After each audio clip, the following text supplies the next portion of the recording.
Good morning, friends. Ekifaananyi kino ekituweerezeddwa Winnie Byanyima kiraga embeera bba Dr. Kizza Besigye gy'alimu bw'eri embi ddala. Byanyima atutegeezezza ng'ekifaananyi kino bwe yakikubye mu kiro ekyakeesezza olunaku olwaleero bwe yabadde adduse mu ddwaliro okulaba bba gye yatwaliddwa. Abeeruzira abamukuuma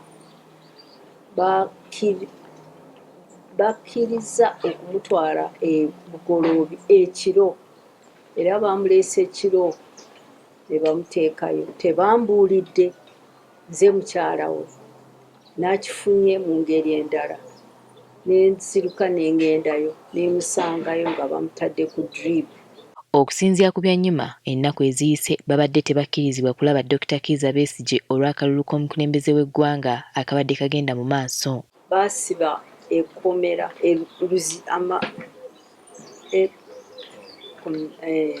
Luzira prison baagisiba ne batugamba nti tujja kukkirizibwa okulaba abantu baffe wiiki nnamba. Oluvannyuma lw'okutegeezebwa nti Dr. Kizza Besigye yatwaliddwa ng'ali mu mbeera mbi, yazambalidde ku mugongo okugenda okumusisinkana mu ddwaliro gye yabadde atwaliddwa. Kyokka n'okumuleeta mu ddwaliro lino atutegeezezza ng'omusawo wa Besigye bwe yasoose okwegayirira ebitagambika okulaba ku mulwadde we. Kyokka olwatuuse ng'ali mu mbeera mbi ng'alina okuddusibwa mu ddwaliro ne batandika okukola ku nteekateeka okutaasa obulamu bwe. Era yagenzeyo yaleseewo eddwaliro lye n'agenda e Luzira n'abeegayirira nnyo nti bamukkirize amuleete mu ddwaliro erirye e Bugoloobi. Omusawo eyatemeza ku mukyala we Winnie Byanyima ng'ono yagenze okumusanga ng'ali ku ccupa z'eddagala. Wabula agamba nti ab'ebyokwerinda bamukugidde okubeerako ekintu kyonna ky'ayogera eri eggwanga ku mbeera ya bba. N'amukubya akafaananyi ne baŋŋamba nti ako akafaananyi bwe nkafulumya tebajja n'okumukkiriza okukomawo mu ddwaliro ly'omusawo we. Ate ekyo kiki? I will not be blackmailed. Byanyima ayagala Besigye ayimbulwe kakalu ka kkooti ateebwe kubanga embeera y'obulamu bwe eri mu matigga. Naye mu aba prisons muleke okukozesebwa, mukolere ku mateeka, muleke okulimba nti Besigye si mulwadde ate nga mwamututte kiro mu ddwaliro lya Dr. Kanyerezi ng'abeegayiridde nti alabe omulwadde we. Ono era talemye kulaga bweraliikirivu eri munnaNUP Robert Kyagulanyi Ssentamu atamanyiddwa gy'ali nga ne mukyala we bamusibidde ewaka. Kinnuma nnyo naffe bwe tutyo bwe twali Besigye ng'ayimirira nga batusarawundinga bamukwata agume.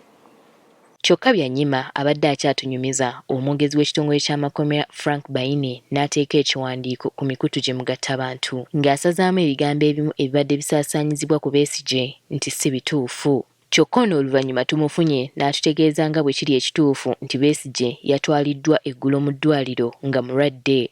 Nga bulijjo si bwe gusoose, bulijjo bwe bwaki kisobose tumutwala ne yeekyekinga ne bamucekinga ne bamuwa results ne bamuwa ekyetaagisa. Era naffe ffenna tugenda kwejanjabisa biseera eby'enjawulo. So nejjo yatwaliddwa ne bakola testi ezabadde balina okukola n'azibwayo mu kkomera era ne ripooti gye nfunye ku makya Besigye talina mutawaana. Shame on you, Frank Baine, spokesperson of Uganda Prisons. Shame on you for lying that Dr. Kizza Besigye is not ill. I've just seen your statement, prison authorities denying that Dr. Kizza Besigye is not ill. Dr. Kizza Besigye is ill and is seriously ill. Last night, I saw him. You smuggled him to the clinic of Dr. Nandi Kanyerezi after she pleaded with you to have him at her clinic. Besigye we twogerera yaddiziddwayo mu kkomera e Luzira. Kinajjukirwa nti embeera y'emu ye yali ku munnaNUP kati omugenzi Muhammad Ssegirinnya bwe yafunira obulwadde mu kkomera nga buli lwe yalabikako mu kkooti ng'asaba omulamuzi yeeyimirirwe asobole okugenda okufuna obujjanjabi n'agaana. nga n'ekitongole ky'amakomera kyayongera okukkaatiriza ng'ono bwe yali afuna obujjanjabi era teyali mu mbeera mbi. Wabula ate oluvannyuma byakyuka ng'ono lwe yayimbulwa ebweru teyabugumayo n'akonge kubanga ekirwadde kyali kimaze okumusensera bw'atyo n'akkirira ezira kumwa. Bannayuganda bangi okufa kwa Ssegirinya baakwekuusa ku kitongole ky'amakomera ko n'essiga eddamuzi ko ne gavumenti eyamuteeka mu nkomyo kyokka n'eremererwa okuvaayo n'obujulizi obumuluma okutuusa lwe yafa. Winnie Tesana Kayinja, agaffe yo, Kuspak TV.